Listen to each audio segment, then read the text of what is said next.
Hi students, today we shall learn fourth lesson in our 11th English textbook and that is Pillars of Democracy. तो आज हम लोग देखने वाले कि 11th इंग्लिश के टेक्स्ट बुक का फोर्थ वाला लेसन फर्स्ट सेक्शन का pillars of democracy. So then by pillars of democracy, pillars means base और the basics of democracy. Democracy में क्या क्या बेस है या डेमोक्रेसी का क्या बेस है, बेसिक्स है, that is what explained here in the lesson.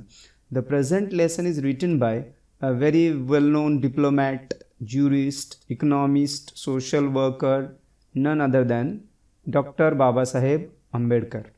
Now who he was, Dr. Babasaheb Ambedkar कौन थे, ये आपने यहाँ पे बताने की ज़रूरत नहीं. and what he did for downtrodden people, गरीब दीन दलित लोगों के लिए उन्होंने क्या किया, इसके बारे में कोई बताने की ज़रूरत नहीं. and even we know this, हम लोगों को ये भी पता है कि इंडियन कॉन्स्टिट्यूशन जो ड्राफ्ट हुई है उसमें जो मेजर कंट्रीब्यूशन रहा है दैट इज़ व्हाट, वो था डॉक्टर बाबा साहब अम्बेडकर का. ठीक है, he was the chairman of the drafting committee. See, वो ड्राफ्टिंग कमिटी के चेयरमैन थे और इंडियन कॉन्स्टिट्यूशन का जो ड्राफ्ट है उन्होंने खुद लिखा था, खुद बनाया था. ठीक है, for that he studied most of the constitution across the world.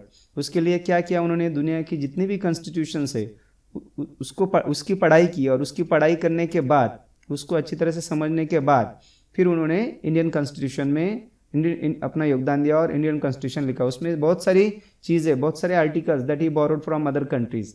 And after his death, मतलब डेथ के बाद उनको भारत रत्न ये अवार्ड भी दिया गया है. ठीक है, posthumously means after the death, it means death के बाद. ठीक है, so this is what he now in present lesson यहाँ पे उन्होंने क्या दिया है, दैट्स व्हाट गिवन हियर, यहाँ पे दिया है. देखो, see here it is, we have that कि doctor Baba Sahab Ambedkar has laid emphasis on the values of liberty, equality and fraternity. यहाँ पे क्या दिया है, देखो, डॉक्टर बाबा साहब अम्बेडकर ने लिबर्टी मतलब स्वतंत्रता, इक्वालिटी मतलब समानता, फ्रेटर्निटी मतलब बंधुभाव, इसके ऊपर उन्होंने स्ट्रेस दिया है, जोर दिया है. According to him These principles will make India a strong nation. और इन्हीं प्रिंसिपल के बावजूद, इसी की वजह से हम भारत देश एक स्ट्रॉन्ग नेशन बनकर सामने आएगा. He is of the view that hero worship is sure road to degradation and eventually dictatorship and collapse of nation. देखो, उनके हिसाब से वो क्या कहते हैं यहाँ पे कि हीरो वर्शिप मतलब किसी भी व्यक्ति को बहुत ज़्यादा महत्व देना. ठीक है, उसकी पूजा करना. तो कहते हैं कि अगर if we worship any person like god और द गॉडेस, अगर हम लोग किसी व्यक्ति की देवी देवताओं की तरह पूजा करते, पूरा स्वतंत्र या पूरा विश्वास उसके ऊपर डालते, तो इन दैट केस क्या होगा, हमारा डिग्रेडेशन होगा और फाइनली डिक्टेटरशिप फिर एक बार यहाँ पे इमर्ज होगी और जो हमारा देश है, जो डेमोक्रेसी है, वो कोलैप्स हो जाएगी. This is what the central theme of the lesson. Now let's begin the lesson. See, pillars of democracy. In the very first stanza, what Dr. Babasaheb Ambedkar says, let's see. If we wish to maintain democracy not merely in form but also in fact, what must we do? See, here he says कि अगर हम लोगों को democracy सही में देश में maintain करनी है, सही में मैं बोल रहा हूँ, ठीक है, खाली कागज पर नहीं, तो उसके लिए हम लोगों को क्या करना चाहिए. The first thing in my judgment we must do is to hold fast to the constitutional methods of achieving our social and economic objectives. देखो, ये क्या कहते हैं, सबसे पहली बात यहाँ पे ये है कि हमारे जो सोशल और सी here it is given economic objectives है जो हमको पूरे करने, तो इसके लिए हम लोगों को क्या करना है, कॉन्स्टिट्यूशनल मेथड्स को फॉलो करना है. कॉन्स्टिट्यूशनल मेथड को फॉलो करने के बाद ही सोशल और इकोनॉमिकल ऑब्जेक्टिव्स हम लोग पूरे कर सकते हैं. ठीक है, then the second here he says, when there was no way left for constitutional method for achieving economic and social objectives, there was a great deal of justification for unconstitutional method. देखो, जब हमारे पास संविधान नहीं था, constitution नहीं था, तो social और इकोनॉमिक्स ऑब्जेक्टिव्स को पूरे करने के लिए अलग अलग तौर तरीके थे, अलग अलग मेथड्स थी, और वो मेथड कैसी थी, वो अनकॉन्स्टिट्यूशनल मेथड्स. ठीक है, but where constitutional methods are open, there can be no justification for this unconstitutional methods. These methods are nothing but the grammar of anarchy and the sooner they are abandoned the better for us. देखो, आगे क्या कहते हैं कि हमारे पास constitutional method नहीं थे, इसके लिए ठीक है, वो टाइम पे हम लोग ने अनकॉन्स्टिट्यूशनल मेथड को फॉलो किया, कुछ सोशल और इकोनॉमिक ऑब्जेक्टिव्स हम लोग ने पूरे किए, बट ये जो मेथड्स है unconstitutional methods. What they are just a grammar of anarchy. Written by grammar of anarchy, the meaning is given here. देखो grammar of anarchy का meaning यहाँ पे दिया है. क्या मीनिंग है इसका? It means a state of disorder due to the absence of non recognition of controlling system. मतलब ऐसा देश जहाँ पे कोई भी लीगल ऑर्डर नहीं है, जहाँ पे कोई भी व्यवस्था नहीं है, पूरी तरह से डिसऑर्डर है, ना तो वहाँ पे कानून है, ना ही कोई सिस्टम है. That is what called grammar of anarchy. तो क्या होगा फिर? It is just like the grammar of anarchy. और जितने जल्दी हम लोग इन अनकॉन्स्टिट्यूशनल मेथड्स को अबैंडन करेंगे, छोड़ेंगे, उतने जल्दी हमारे लिए, उतना ही हमारे लिए अच्छा होगा. That is what here he says in the first paragraph. Now let's move to the next one. देखो नेक्स्ट पैराग्राफ में हम लोग देखते हैं what did he say in next paragraph. The second thing we must do is to observe the caution which John Stuart Mill has given to all who are interested in the maintenance of democracy. Now, who is John Stuart Mill? He's an English philosopher and a diplomat. ठीक है, एक English philosopher और diplomat है. उन्होंने क्या कहा है? Democracy को बरकरार रखने के लिए वो कहते हैं, देखो, नेमली नॉट टू ले, देखो what did he say, it's very important, not to lay their liberties at the feet of even a great man or to trust him with which enable him to subvert their institutions. देखो क्या बोला यहाँ पे John Stuart Mill ने, क्या बोला यहाँ पे? जॉन स्टुअर्ट मिल ने कहा यहाँ पे कि हम लोगों को क्या नहीं करना चाहिए?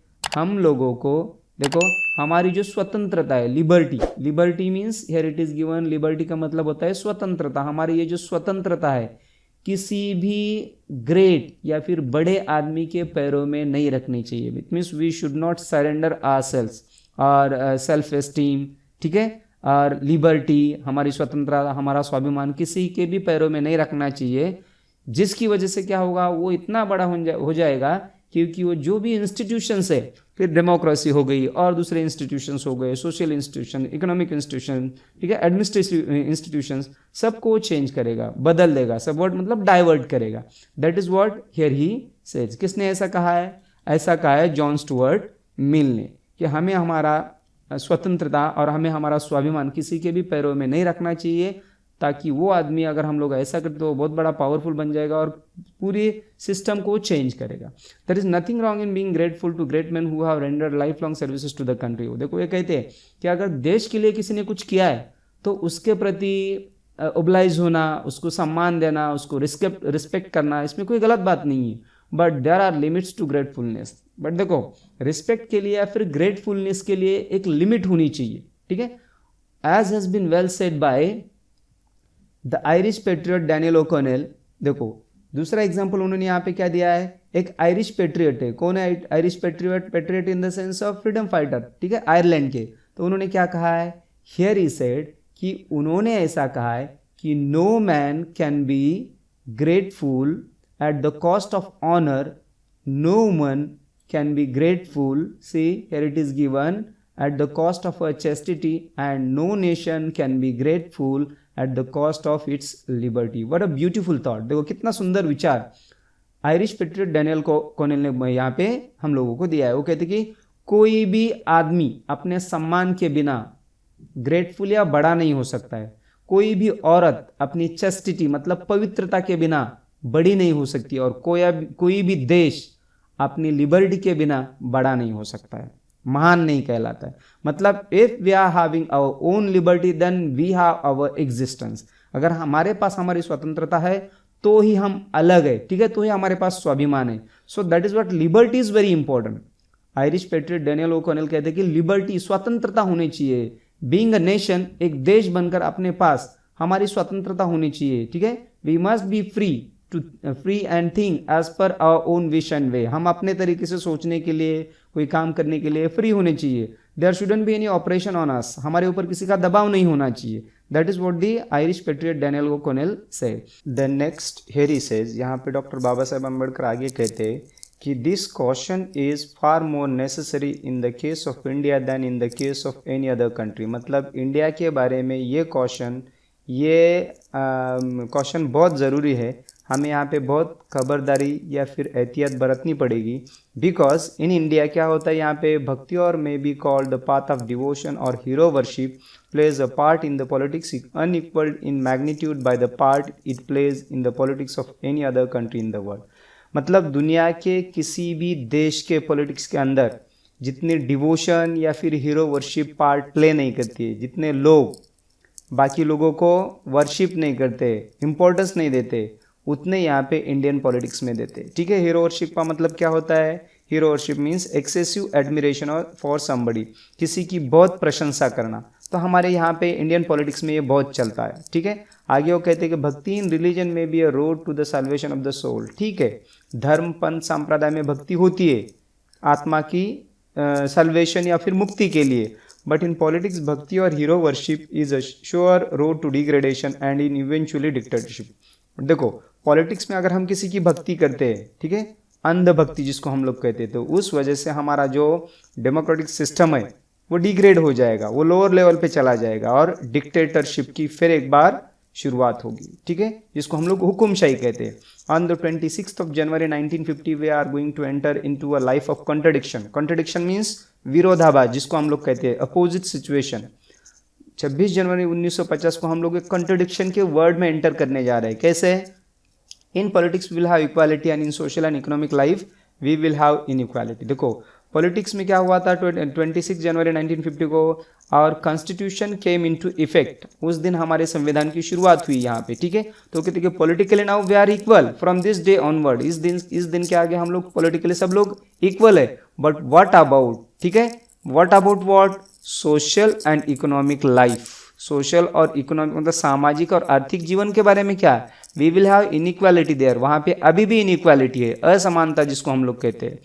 In politics, we will be recognizing the principle of one man, one vote and one vote, one value। Politics में क्या है? एक आदमी के लिए एक वोट का राइट दिया है और हर एक जो वोट आप लोग करोगे उसका वैल्यू सब सेम रहेगा। Even the value of the president and value of your own vote is equal, दोनों की सेम है। But in our social and economic life we shall by reason of our social and economic structure continue to deny the principle of one man one value। देखो, यहाँ पे वो कहते हैं कि सोशल और इकोनॉमिक लाइफ में वन मैन वन वैल्यू का जो फॉर्मूला है हम लोग यहाँ पे फॉलो नहीं कर रहे। ठीक है, यहाँ पे फॉलो नहीं हो रहा है। क्यों? How shall we continue to live in this life of contradiction. देखो, कितने लोग, कितने देर तक, हाउ लॉन्ग शैल वी, कितने देर तक हम लोग इस कॉन्ट्रडिक्शन की लाइफ में रहेंगे। ठीक है, how long shall we continue to deny equality in our social and economic life. देखो, दिस आर रिटोरिकल क्वेश्चंस। वो कहते हैं कि हमारे सामाजिक और आर्थिक जीवन में हम लोग कितनी देर तक डिनाई करेंगे, रिजेक्ट करेंगे, ठीक है, सोशल और इकोनॉमिक इक्वालिटी को। If we continue to deny it for long we will do so only by putting our democracy in peril. Peril मतलब डेंजर। अगर हम लोग बहुत देर तक सोशल और इकोनॉमिकल इक्वालिटी को डिनाई करते तो in that case what will happen? Our political democracy will be in peril. हमारी जो पॉलिटिकल डेमोक्रेसी है वो क्या हो जाएगी? खतरे में पड़ जाएगी। ठीक है, we must remove the contradiction at the earliest possible moment or else those who suffer from inequality will blow up the structure of the political democracy which this assembly has so laboriously built up। देखो, आगे कहते हैं कि जितने जल्दी हो सकते उतनी जल्दी हम लोगों को सोशल और इकोनॉमिक सेक्टर में, रीजन में इक्वालिटी हम लोगों को एस्टैब्लिश करनी है, स्थापित करनी है। अगर ऐसा नहीं हुआ so those people are suffering in social and economic life. ऐसे लोग जिनके ऊपर अन्याय हो रहा है सोशली और economically, what will they do? They will blow up this structure. वो लोग एक दिन इस पॉलिटिकल डेमोक्रेसी को खत्म करेंगे, जिस पॉलिटिकल डेमोक्रेसी को इस असेंबली ने बहुत ही मेहनत से बनाया है। That is what here doctor Baba Saheb Ambedkar says. Now let's see in the next paragraph. आगे वो दूसरी बात क्या कहते हैं? द सेकेंड थिंग, अभी वो देखो दूसरी बात बोल रहे हैं यहाँ पे। क्या बात है? We are wanting is in recognition of principle of fraternity. Fraternity means brotherhood, बंधुभाव जिसको हम लोग कहते हैं। तो दूसरी बात है कि हमारे यहाँ पे फ्रेटर्निटी या फिर बंधुभाव होना चाहिए। ठीक है, लोगों में आपस में ब्रदरहुड की फीलिंग होनी चाहिए। What does fraternity mean? इसका मतलब क्या है? Fraternity means a sense of common brotherhood of all Indians if Indians being one people in the sense of nation. अगर भारत एक देश है तो यहाँ के लोगों के बीच में आपस में भाईचारा होना चाहिए, and that is what? Fraternity. ठीक है, ये दूसरा वर्ड है फ्रेटर्निटी के लिए, ब्रदरहुड, आपस में भाईचारा होना चाहिए। It is the principle which gives unity and solidarity to social life. ठीक है, और यही वो प्रिंसिपल है जो हमारे सोशल लाइफ को या सामाजिक जीवन को क्या देता है, एकता और सॉलिडारिटी मतलब सपोर्ट, ठीक है, टू सपोर्ट वन अनदर देता है। It is a difficult thing to achieve, और वैसे देखा जाए तो इसको अचीव करना पाना थोड़ा सा मुश्किल है। How difficult it is can be realized from the story related by James Bryce in his volume on American Commonwealth about the United States of America. अभी देखो जेम्स ब्राइस ने कुछ लिखा है किसके ऊपर, अमेरिकन कॉमनवेल्थ पे, ठीक है। जब वो यूनाइटेड स्टेट्स में कौन थे, एम्बेसडर थे, और उनकी क्या स्टोरी है, वो कहते हैं कि उनकी स्टोरी में उनके ही शब्दों में बयान करना चाहता हूँ, ठीक है। Some years ago, the American Protestant Episcopal Church was occupied at its Triennial Convention in revising its liturgy. Liturgy का मतलब होता है सी rites. What does it mean? इसका मतलब होता है rites. तो हुआ क्या कि 300 ट्रेनियल मतलब 300 एनिवर्सरी, वहाँ पे चर्च में अमेरिका में 300 एनिवर्सरी पे वहाँ पे क्या हो रहा था, तो जो भी राइट्स होते हैं जो पब्लिक वर्शिप के लिए या फिर जो भी प्रार्थनाएं होती है उसमें इम्प्रूवमेंट होने वाला था, ठीक है, उसको रिवैम्प करने वाले थे। It was thought desirable to introduce among the short sentences prayer और prayer for the whole people and an eminent New England divine propose the word O Lord bless our nation. देखो ऐसा माना गया है कि जो प्रेयर है, ठीक है, जो भी हिम्स है चर्च में होते हैं, प्रेयर होती है, तो लोगों को समझ में आनी चाहिए, ठीक है, वो सेंटेंसेस छोटे छोटे होने चाहिए। तो इंग्लैंड में जो क्रिश्चियन कम्युनिटी के जो ये बैठे थे, हु ही वाज फादर बैठे थे, ठीक है, तो उन्होंने क्या कहा कि शुरुआत कुछ ऐसी होनी चाहिए, ओ लॉर्ड ब्लेस आवर नेशन। देखो दिस इज व्हाट हेरी सेड कि इस सेंटेंस से शुरुआत करो कि हे प्रभु हमारे देश को, हमारे नेशन को ब्लेस करो। एक्सेप्टिंग वन आफ्टरनून, देखो इसको एक्सेप्ट किया गया, on the spur of the moment the sentence was brought up next day for the reconsideration. एक ही दिन के बाद उस सेंटेंस को, ये वाले सेंटेंस को रिकंसिडरेशन के लिए रखा गया अमेरिका में। क्यों? When so many objections were raised by the laity of the word nation as importing too definite a recognition of a national unity, it was dropped and instead there were adopted the words oh lord bless this united states। देखो मतलब उन्होंने इसको oppose किया। That time they said we are not a nation, ठीक है, हम लोग एक नहीं है। एज यू नो कि US is made of 51 different states coming together, so they opposed it, we are not a nation, ठीक है, we are united nation. And then उसमें चेंजेस किए गए, उसमें उन्होंने कहा कि O Lord bless this united nations, ठीक है, instead of nation. So doctor Ambedkar आगे यहाँ पे कहते हैं what does he says here कि there is so little solidarity in USA at the time when this incident occurred that the people of America did not think that they were a nation। देखो उन लोगों में solidarity नहीं थी, support नहीं था, एक दूसरे के प्रति ब्रदरहुड नहीं था, ठीक है, उस वक्त पर, और वो अपने आप को एक नेशन नहीं समझते थे। If the people of United States could not feel that they were a nation, how difficult is it for Indians to think that they are a nation, ठीक है। अगर वहाँ के अमेरिका के लोग समझते नहीं है कि वो एक नेशन है तो यहाँ पे कैसे समझेंगे, ठीक है, यहाँ पे कितना डिफिकल्ट है लोगों को समझने के लिए कि हम एक नेशन है। I remember the days when politically minded Indians resented the expression the people of India. देखिए मुझे आज भी वो दिन याद है, यहाँ पे पॉलिटिकली माइंडेड कुछ लोग थे, उन्होंने द पीपल ऑफ इंडिया ये जो सेंटेंस था उसको ऑब्जेक्ट किया था, ठीक है, तो they prefer the expression the Indian nation. देखो पीपल ऑफ इंडिया की जगह पे उन्होंने क्या प्रेफर किया, तो Indian nation. I am of opinion in that believing that we are a nation, we are cherishing a great delusion। देखो doctor Baba Sahab Ambedkar clearly says here कि हम एक देश है। जब हम लोग ऐसा कहते हैं या फिर मानते हैं तो we are in delusion, delusion in the sense of a mistaken idea और ओपिनियन, ठीक है, हम लोग क्या है, एक डिल्यूजन में, गैरसमझ ज्याला मराठीत म्हणतो आपण। How can people divided into several thousands of caste be a nation. देखो हजारों जो जाति धर्म पंथों में अलग अलग लोगों को बांटा गया है, वो देश कैसे हो सकता था। Sooner we realize that we are not as yet a nation and social and psychological sense of the world the better for us. देखो जितने जल्दी हम लोग ये समझेंगे उतनी जल्दी हमारे लिए अच्छा होगा। For then only we shall realize the necessity becoming a nation and seriously think of ways and means of realizing the goal. जब ये समझ में आएगा तब हम उस दिशा में हमारे कदम उठाएंगे ताकि हम इसको, ये जाति पंथ संप्रदाय को पूरी तरह से इरेडिकेट करें, निकाल दें। The realization of a goal is going to be very difficult, far more difficult than it has been in the United States। देखो यूनाइटेड स्टेट्स के लोगों को जल्दी समझ में आया, बट अपने यहाँ पे वो जल्दी समझ में आएगा लोगों को, शायद ये थोड़ा सा मुश्किल लगता है। The United States has no caste problem. देखो तो वहाँ पे कास्टिज्म भी नहीं था, वहाँ पे जाति प्रथा नहीं थी। In India there are caste, हमारे यहाँ पे कास्ट है। The caste are anti national. देखो what is anti national, it means anti express somewhat opposition to something, मतलब नेशनल से वो एकदम अपोजिट है, एंटी नेशनल है, ठीक है. Causing harm to the nation in the first place because they bring about separation in social life. They are anti national also because they generate jealous and antipathy between castes. देखो क्या होता है, casteism से या फिर cast से jealousy create होती है, लोगों में इल विल क्रिएट होती है, ठीक है. So that is what here he says. But we must overcome all this difficulties if we wish to become a nation in reality. अगर हम लोगों को सही में एक देश बनना है तो उसके लिए हम लोगों को क्या करना चाहिए, वी मस्ट ओवरकम. इन सब के ऊपर हम लोगों को, इन सब से हम लोगों का आगे निकलना चाहिए, ठीक है. इस सब के आगे देखना चाहिए, इसको खत्म करना चाहिए. For fraternity can be a fact only when there is a nation. जब देश बनेगा तभी यहाँ पे फ्रेटर्निटी मतलब भाईचारा हो सकता है. Without fraternity equality and liberty will be no deeper than coats of paint. और देखो जिस देश में फ्रेटर्निटी इक्वालिटी और लिबर्टी नहीं है, व्हाट डज हियर ही से, यहाँ पे कहते हैं कि जिस देश में फ्रेटर्निटी इक्वालिटी और लिबर्टी नहीं है वो देश क्या है, वो देश खाली नाम के लिए देश है, ठीक है. अगर वो देश भी कहलाता है so it is no deeper than a coats of paint. मतलब जैसे पेंटर एक कोट के ऊपर कलर के दूसरा कोट लगाता है और पहला वाला कोट वैसे ही अंदर रहता है, उसी तरह से यहाँ पे हो सकता है. So this is what how doctor Baba Saheb Ambedkar suggested some of the ways. इस तरह से उन्होंने कुछ वेज या तौर तरीके हम लोगों को यहाँ पे हमारे सामने रखे that we can maintain democracy in real manner in our country till the last. मतलब आखिरी तक हम डेमोक्रेसी को कैसे यहाँ पे मेंटेन कर सकते हैं. Thank you for watching the video. Please subscribe, like and share my channel among your friends and family.